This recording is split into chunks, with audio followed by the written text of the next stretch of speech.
Allah takes an oath, a very powerful oath. And whenever Allah takes an oath, it emphasizes the importance of that thing. For instance, when Allah says, wal asr, Allah takes an oath on time to remind you and I that time is valuable, do not abuse or forget its importance. In Surah Al-Shams, Allah subhanahu wa ta'ala says, وَنَفْسٍ وَمَا سَوَّاهَا فَأَلْهَمَهَا فُجُورَهَا وَتَقْوَاهَا قَدْ أَفْلَحَ مَنْ زَكَّاهَا وَقَدْ خَابَ مَنْ دَسَّاهَا. Allah subhanahu wa ta'ala instilled within you and I a nafs, desires. Now, that doesn't mean the default of human beings is to be evil. It doesn't mean the default of human beings is to be angels. There are two extremes. There are angels and then there are shayateen. Insan is right in between. فَأَلْهَمَهَا فُجُورَهَا وَتَقْوَاهَا. Allah says that insan has the potential of good and it has the potential of bad. And then what's beautiful, Allah says, فَأَلْهَمَهَا فُجُورَهَا وَتَقْوَاهَا قَدْ أَفْلَحَ مَنْ زَكَّاهَا. Imagine your heart is like a mirror. And مَنْ زَكَّاهَا, whoever cleans the mirror, they can see a pure reflection. قَدْ أَفْلَحَ, you are successful if you're able to polish your heart and the light of Iman shines against the mirror of your heart. وَقَدْ خَابَ مَنْ دَسَّاهَا. But if you're unmindful and there are smudges, it's dirty, you don't see anything, قَدْ خَابَ, you failed the exam. What's the purpose of mentioning this? In the previous session, I highlighted the importance of the three levels of nafs. Allah talks about an-nafs al-mutma'inna, an-nafs al-lawwama, and an-nafs al-ammara bis-su.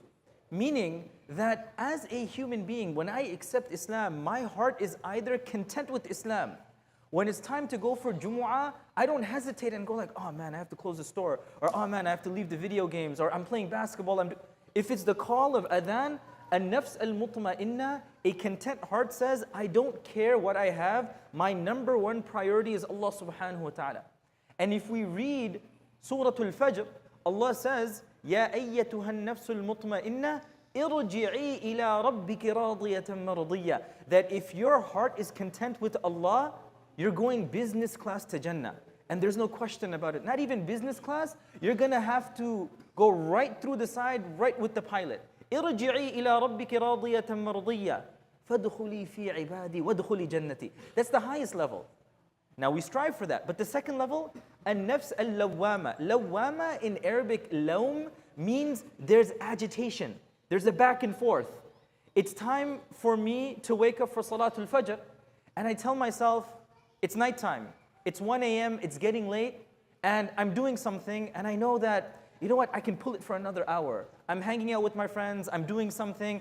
If I go to sleep at 2:30, I can still make it to work. I can make it to work, but the problem is, can I wake up for Fajr Salah?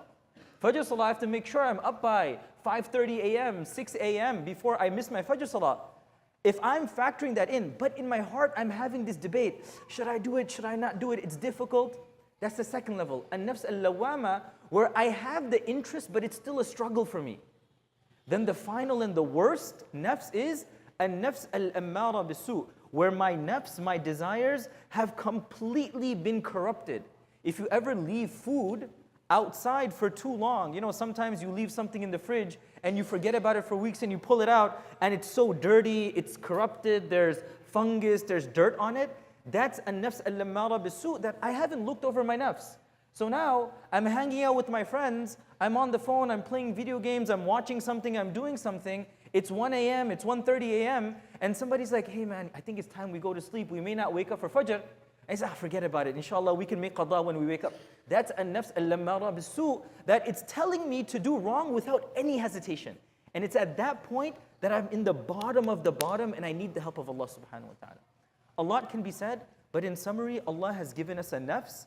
And as He says, قَدْ أَفْلَحَ مَنْ زَكَّاهَا. If I clean it, I am successful. But if I just leave it out there, 1 day, 2 days, 3 days, it starts to fester, there starts to be fungus.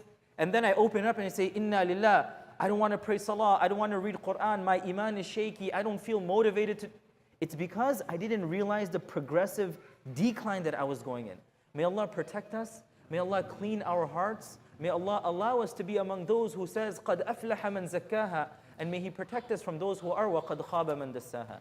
Ameen ya Rabbil Alameen. Jazakumullahu khairan.